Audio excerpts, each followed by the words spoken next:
Ini Polri melalui Bareskrim, yaitu Direktorat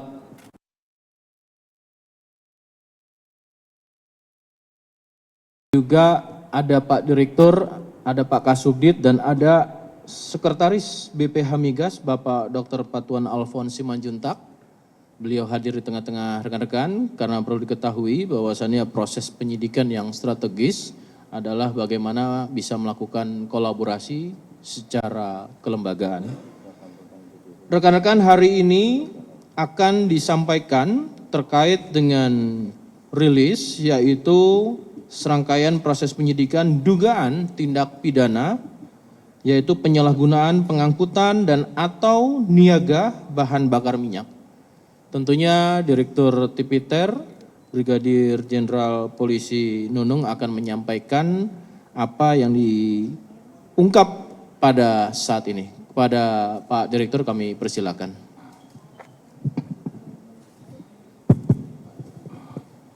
Terima kasih Pak Truno Yudo. Teman-teman mulai dari Akpol sampai Sespinti sampai sekarang ya Pak, masih berkawan kan? Yang saya hormati rekan-rekan media dan tentunya juga yang saya hormati Bapak Ses BP Migas, Pak Kapus Penmas, Pak Kasubdit, dan hadirin sekalian. Assalamualaikum warahmatullahi wabarakatuh. Sebelum saya menyampaikan tentang penegakan hukum terkait penyalahgunaan BBM bersubsidi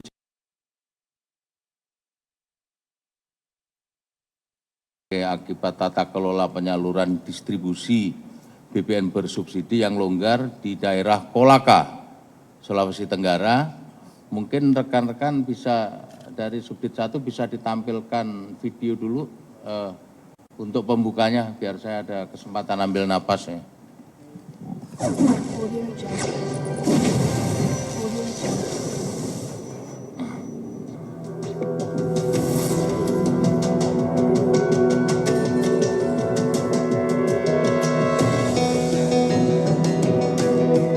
Nanti teman-teman media kalau memerlukan boleh minta ke Pak Kasubdit 1. Full terminal BBM Kolaka di bawah kendali PT Pertamina Patraniaga Operation Region 7 Makassar yang seharusnya dikirimkan kepada stasiun pengisian bahan bakar umum atau SPBU, stasiun pengisian bahan bakar nelayan atau SPBN, agen penyaluran minyak dan solar atau APMS, dengan cara dibelokkan ke gudang penimbunan tanpa perizinan.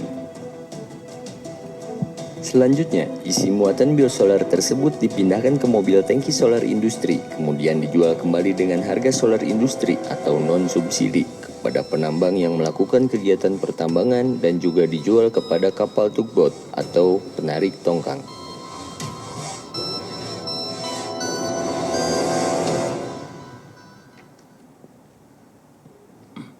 Baik, rekan-rekan saya lanjutkan bahwasannya rilis hari ini adalah berdasarkan laporan polisi Nopol LPA 109 11 2024 SPKT di Tipiter Bareskrim Polri tanggal 14 November. Kenapa baru kita sampaikan sekarang? Kita tentu memerlukan data dan fakta yang valid untuk baru bisa kita sampaikan kepada rekan-rekan media. Yang kedua dasarnya adalah surat perintah penyidikan nomor SP Sidik 636 11 Tipiter tanggal 14 November 2024. Fakta peristiwa yang terjadi yaitu setelah melalui serangkaian penyelidikan oleh Unit 5 Subdit 1 di Tipiter Bareskrim Polri, telah ditemukan kegiatan di gudang penampungan BBM subsidi ilegal yang beralamat di Lorong Tebu, Kelurahan Balandete, Kecamatan Kolaka, Kabupaten Kolaka, Sulawesi Tenggara dengan barang bukti sebagai berikut. Yang pertama adalah 1 unit truk tangki biru ukuran 10.000 liter dengan tulisan PT RPM Nopol DT 9161 UB dengan muatan solar subsidi volume kurang lebih 8.000 liter. Yang kedua, 1 unit truk tangki biru ukuran 5.000 liter dengan tulisan PT RPM Nopol DT 8834BB dengan muatan kosong. Yang ketiga, 1 unit truk tangki biru ukuran 5.000 liter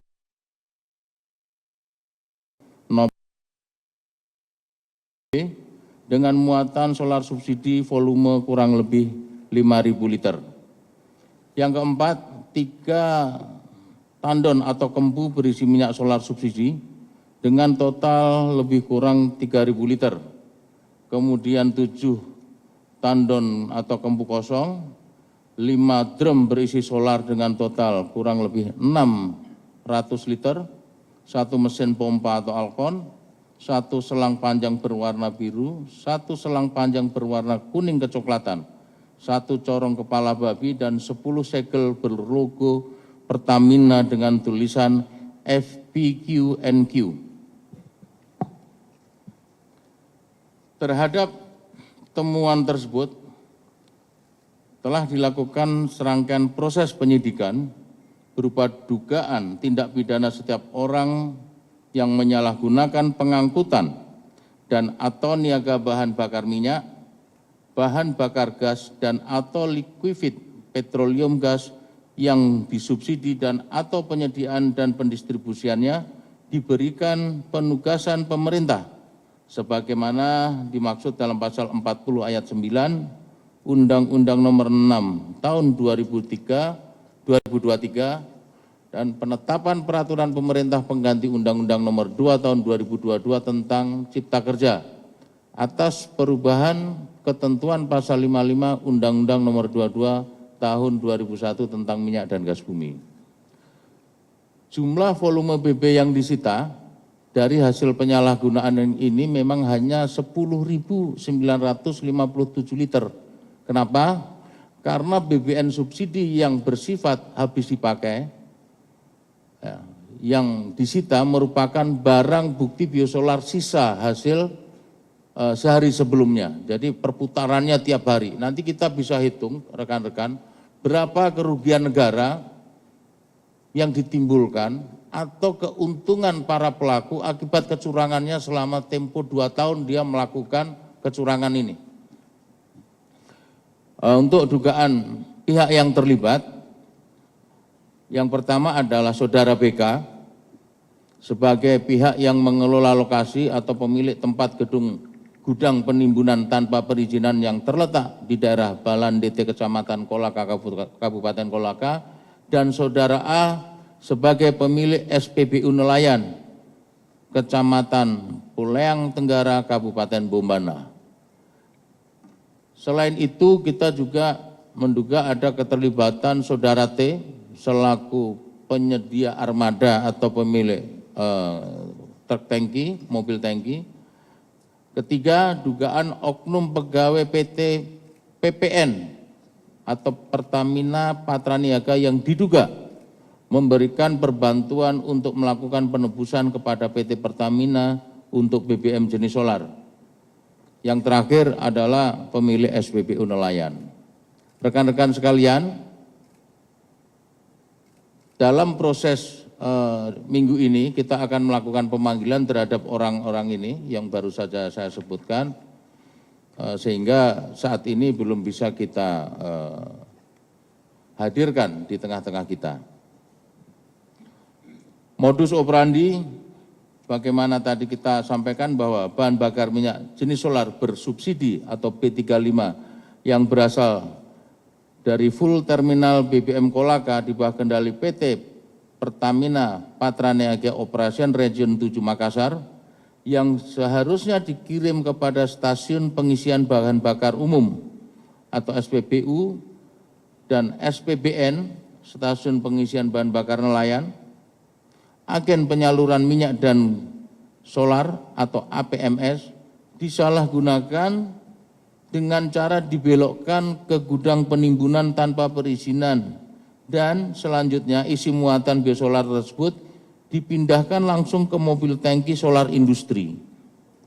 mobil tangki yang kepala biru itu khusus untuk solar industri, kemudian dijual kembali dengan harga solar industri atau non subsidi kepada para penambang yang melakukan kegiatan penambangan dan juga dijual kepada kapal takbut dengan harga solar industri tentunya. Rangkaian perbuatan yang disimpulkan sementara sebagai berikut. Pemilik SPBU atau SPBUN dengan menggunakan ID khusus yang terkoneksi dengan My Pertamina melakukan transfer guna penebusan BBM bersubsidi ke PT Pertamina Patra Niaga atau PPN yang selanjutnya by system terkoneksi ke sistem pengangkutan BBM yang dikelola oleh PT IP atau PT El Nusa ya, yang mendapat kontrak kerja transportir BBM dan dari PT PPN.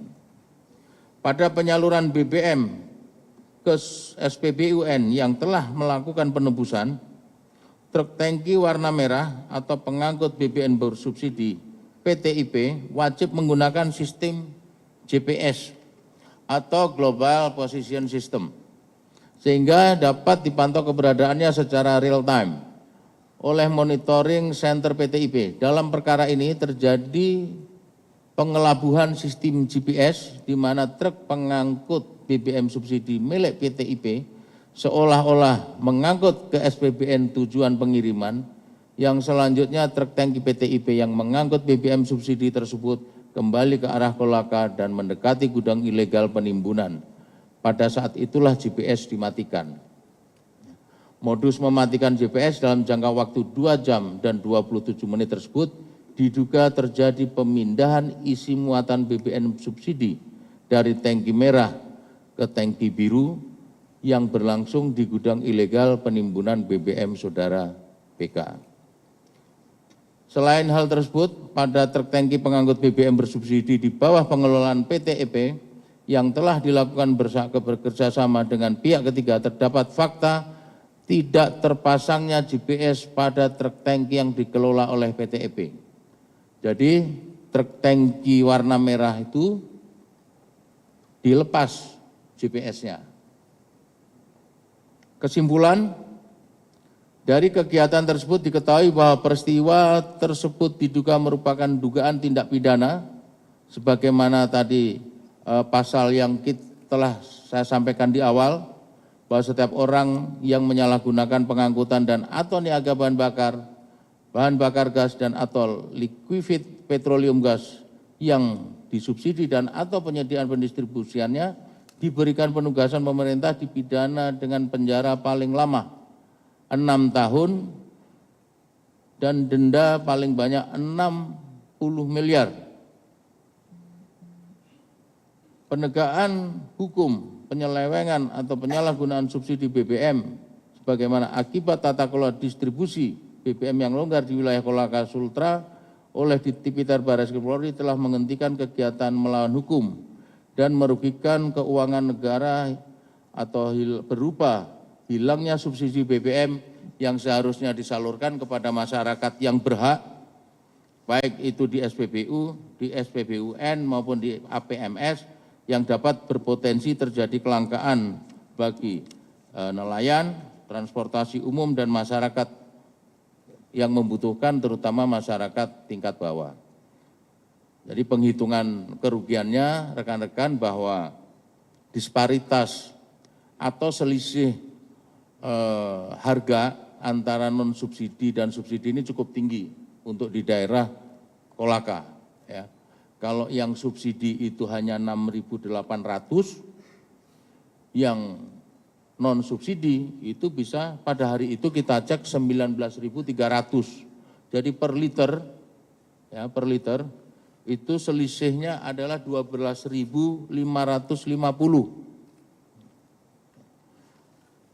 Dengan asumsi sesuai dengan data yang data buku yang kita dapat di gudang, bahwa dalam sebulan mereka bisa mendapatkan 350.000 liter, maka sebulan kita kalikan 12.550 dengan 350.000 liter, maka keuntungannya ada 4,392500 ribu. Jadi 4.392.500.000. Berdasarkan pengakuan, ya ini baru berdasarkan pengakuan, nanti akan kita dalami lagi rekan-rekan. Mereka mengoperasionalkan ini sudah 2 tahun. Ya, kita berhitung lagi, kalau 1 bulannya 4,392 miliar, kalau 2 tahun ya lebih kurang 104 miliar, 105 miliar, 420 juta. Kira-kira itulah keuntungan yang mereka sudah peroleh dari hasil kecurangannya atau kerugian negara yang ditimbulkan akibat kecurangan dalam tata kelola ini.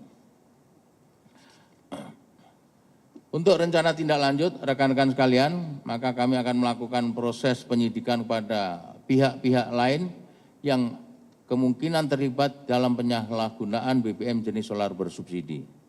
Saya kira itu yang bisa kami sampaikan. Terima kasih sekali lagi kesempatannya Pak Truno Yudo atas waktu yang diberikan kepada kami, dan ini merupakan momen juga untuk mengingatkan kepada masyarakat untuk lebih berhati-hati lagi menjelang Lebaran atau masa-masa awal puasa sampai nanti menjelang Lebaran.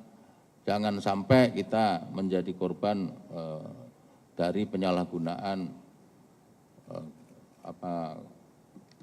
penyaluran BBM ini. Ya, saya kira itu saja. Sekali lagi terima kasih. Saya akhiri, billahi taufik wal hidayah. Wassalamualaikum warahmatullahi wabarakatuh. Waalaikumsalam warahmatullahi wabarakatuh. Baik rekan-rekan, itulah yang tadi telah diungkap saat ini, yaitu terkait dengan penyaluran distribusi BBM bersubsidi yang terletak di Kolaka, Sulawesi Tenggara. Sekali lagi kami sampaikan bahwasannya inilah wujud komitmen Polri dan konsisten tentu berkolaborasi dengan stakeholder terkait, dalam hal ini ada BPH Migas, terus akan melakukan langkah-langkah secara penegakan hukum yang ini menjadi perhatian publik. Silakan rekan-rekan, akan saya berikan satu sesi untuk 3 penanya pertama. Kami persilakan dari tengah 2 orang, sebelah kiri 1 orang. Silakan sebutkan nama dan medianya.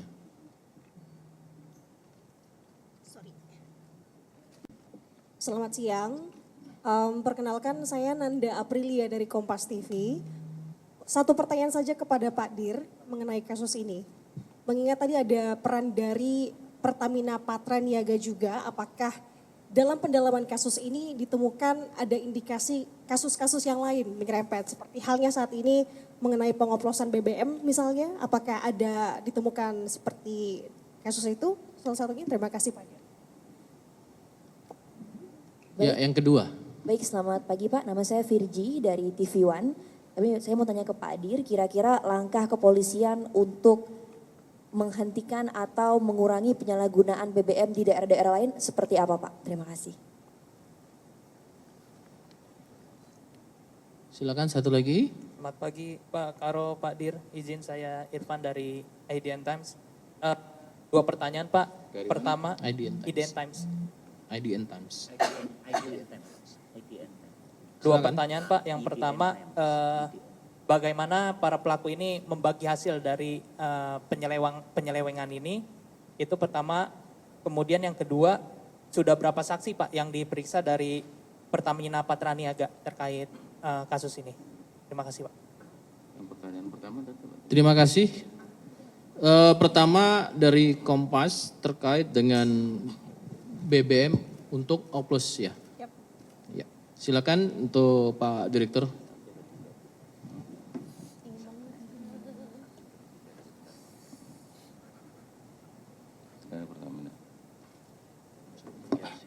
Baik, terima kasih. Saya akan coba jawab rekan-rekan yang pertanyaan dari Kompas TV ya, terkait apakah ada indikasi pada kasus lain ya, oleh PPN ya. Yap. Betul ya, dengan Betul, PT PPN. Untuk kasus-kasus yang lain, rekan-rekan nanti kita akan coba dalami lagi. Karena ini jujur saja, ini saya buka kepada rekan-rekan sekalian, masih ada beberapa TKP yang saat ini atau dalam waktu 2-3 hari ke belakang kemarin juga sudah kita ungkap. Mudah-mudahan nanti hari Kamis kita akan bertemu lagi untuk melakukan rilis. Kita akan dalami siapapun yang terlibat, yang terkait dengan bahan-bahan bersubsidi, berarti mereka-mereka yang berkhianat dengan masyarakat, pasti kita tindak tegas. Kira-kira gitu ya. Ini mengenai apa Pak untuk hari Rabu dan Kamis? Untuk hari Kamis ya, nah, nanti hari Kamis beda TKP lagi, bukan di Kolaka. Mengenai hal yang sama? Sama. Oh, oke. Ya. Kemudian teman dari TV One, mana tadi TV One? Apa langkah Polri untuk menghentikan atau mengurangi kejadian penyalahgunaan ini terulang kembali? Ya, kita sudah memerintahkan kepada seluruh jajaran, baik itu tingkat Polda, tingkat Polres sampai dengan Polsek, untuk melakukan pengawasan dan monitoring terhadap pendistribusian seluruh barang bersubsidi. Ya, TR-nya sudah kita buat, nanti boleh ditanya ke Pak calon wadir mana nih? Pak Indra. Ya, itu sudah kita buat seluruh bahan atau barang yang bersubsidi, bukan hanya BBM saja, tetapi juga LPG, kemudian pupuk. Ya. Ini dalam rangka mengamankan pendistribusian barang-barang bersubsidi supaya tidak salah dalam penggunaannya. Dan terakhir dari IDN Time, tadi yang pertama pertanyaannya belum, nanti minta tolong diulang lagi pertanyaan pertama ya. Tapi yang kedua, sudah berapa saksi sudah kita periksa, dari pihak Pertamina sudah ada 3, yang dari pihak ini ada 5. Ya, nanti akan kita dalami lagi untuk bisa mengarah kepada orang-orang yang diduga kuat menjadi tersangka. Yang pertama tadi apa? Izin Pak Dir, terkait dengan pembagian hasil dari keuntungan para pelaku ini. Para pelakunya belum kita periksa Mas, jadi kita belum tahu hasilnya. Yang jelas kita nggak dapat wallahi. Terima kasih Pak. Saya rasa sudah terjawab. Tadi mungkin ada tambahan dari Pak Tuan Alfon dari Sekretaris BPH Migas, kami persilakan. Ya, baik, terima kasih yang kami hormati Bapak Direktur Dibitor Pak Brigjen Nunung, Pak Brigjen Truno Yudo, Bapak Ibu semua, selamat pagi, Assalamualaikum warahmatullahi wabarakatuh. Yang pertama terima kasih kami ucapkan atas nama Kepala BPH Migas kepada jajaran Baris Krim Polri khususnya Direktorat Tipiter atas pengungkapan kasus ini. Dan memang kami juga terus berkoordinasi dengan aparat penegak hukum khususnya Baris Krim Polri dalam rangka memastikan bahwa pendistribusian BBM yang bersubsidi ini harus memenuhi dengan ketentuan. Dan apabila ada penyalahgunaan daripada BBM bersubsidi ini, tentu tidak hanya melanggar hukum seperti disampaikan dari Pak Direktur tadi, tapi ini juga telah merugikan konsumen pengguna karena memang seharusnya mereka berhak, tapi akhirnya mereka tidak mendapatkan. Dan kami kembali lagi mengucapkan terima kasih kepada jajaran Baris Krim Polri untuk selalu bersama dengan kami dalam rangka pengawasan ke seluruh wilayah NKRI khususnya pendistribusian barang BBM bersubsidi. Itu saja dari kami Pak Direktur, Pak Jenderal. Terima kasih. Terima kasih Pak Tuan. Kami persilakan, ada lagi satu. Pak Sela, Mbak Yona dulu silakan. Kasihkan mic-nya. Selamat siang Pak Dir dan Pak Karo. Saya Yona dari metrotvnews.com dan Metro TV. Izin bertanya terkait tadi disampaikan ada 4 terduga pelaku ya Pak. Itu statusnya apakah sudah tersangka atau masih terlapor atau gitu Pak. Kemudian diperiksanya itu kapan Pak dipanggil untuk diperiksa? Lalu untuk BPH Migas, ini kan peristiwa terjadi di Kolaka Pak. Apakah ada evaluasi dari BPH Migas ke depannya agar pengawasannya tidak longgar lagi gitu Pak? Terima kasih. Ada 3 pertanyaan dari Kak Yona, metrotvnews.com, Metro TV. Yang pertama, status terduga ini apakah sudah tersangka dan kapan diperiksa? Dan satu lagi kepada Bapak Sekretaris BPH Migas, apakah akan ada evaluasi? Kami persilakan Pak Direktur dulu. Terima kasih Pak Truno. Pak Truno ini hafal semua nama wartawan, ini luar biasa ini. Saya jawab ya, Yona dari Metro yang kemarin WA saya. Jadi 4 terduga pelaku ini statusnya masih saksi. Statusnya masih saksi dan dari timeline penyidikan kita, minggu ini kita akan periksa mereka. Begitu kita periksa mereka, kita bisa langsung melaksanakan gelar siapa yang bisa kita tetapkan sebagai tersangka. Saya kira itu ya, Yona ya. Minggu ini. Dari minggu ini periksa kapan? Dalam minggu ini. Pak Kasudit, minggu ini ya. Baik, Mbak Yona dari metrotvnews.com. Jadi BPH Migas sendiri dengan adanya kasus seperti ini memang terus melakukan evaluasi. Yang pertama memang kita selain bekerja sama juga dengan aparat penegak hukum dalam rangka perbaikan tata kelola pendistribusian BBM, juga kita selalu melihat bekerja sama juga dengan pemerintah daerah untuk memastikan berapa sih kebutuhan daripada BBM bersubsidi itu yang memang pas sesuai dengan jumlah konsumen pengguna yang ada di daerah tersebut. Dan ini akan menjadi juga evaluasi bagi pimpinan yang ada di BPH Migas. Demikian Mbak Yona. Terima kasih. Terima kasih Pak Batuan. Silakan Mbak Sheila dari kompas.com. Mic-nya. Izin Pak Direktur dan Pak Karo Penmas, saya Sheila dari kompas.com. Memperdalam aja Pak, ini kan tadi disebutkan ada SPBU dan gudangnya, itu mungkin apakah SPBU-nya dikelola oleh Pertamina sendiri dalam arti pemerintah atau mungkin dia sifatnya sudah lebih ke swasta itu Pak, sama gedung termasuk juga dengan gudangnya itu apakah milik swasta atau seperti apa. Dan ini kan kasusnya di daerah ya Pak, mungkin apakah ada indikasi kejadian yang sama, penyelewengan subsidi yang sama tapi ditemukan di daerah lain untuk kedepannya seperti apa? Terima kasih Pak. Baik, ada 2 hal pertanyaan dari Mbak Sheila kompas.com terkait dengan SPBU dan gudang ini di bawah kuasa Pertamina atau swasta. Yang kedua terkait dengan daerah Kolaka ini apakah juga terkait dengan daerah lain akan berkembang? Terima kasih. Pak Direktur silakan. Terima kasih dari kompas.com ya. Jadi SPBU dan SPBUN yang kebetulan kemarin kita amankan itu punya swasta. Ya, sudah punya swasta. Kan biasanya ada kodenya ya, mana yang swasta. Kemudian untuk pertanyaan kedua, apakah ada indikasi lain? Ada indikasi di daerah lain juga akan terjadi penyimpangan seperti ini? Saya jawab iya. Ya, saya jawab iya. Nah, tadi sudah saya sampaikan, hari Kamis kita akan rilis lagi terkait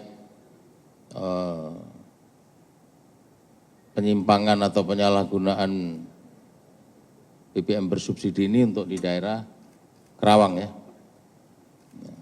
Senin lagi nanti ada lagi. Ini kita ingin membuktikan bahwa masih banyak penyimpangan terkait dengan barang-barang bersubsidi, apalagi menjelang Lebaran seperti ini, rekan-rekan sekalian. Nah ini sekali lagi tadi saya minta tolong disampaikan juga kepada masyarakat kita untuk lebih berhati-hati dan menginformasikan kepada kita manakala melihat atau menyaksikan hal-hal yang dapat merugikan kepentingan atau khalayak terkait dengan barang bersubsidi, baik itu BBM, kemarin LPG, ya, kemudian pupuk. Saya kira itu ya rekan-rekan sekalian. Cukup ya Pak? Cukup rekan-rekan? Baik, terima kasih rekan-rekan. Yang pasti kasus ini terus bersinambungan, ya, simultan akan dilakukan terus sebagai suatu wujud komitmen dan konsisten Polri, khususnya Barreskrim Polri pada Direktorat Tipiter. Sekali lagi, lebih dan kurangnya kami mohon maaf, saya tutup. Wassalamualaikum warahmatullahi wabarakatuh. Terima kasih. Pak Ses, terima kasih. Biasa.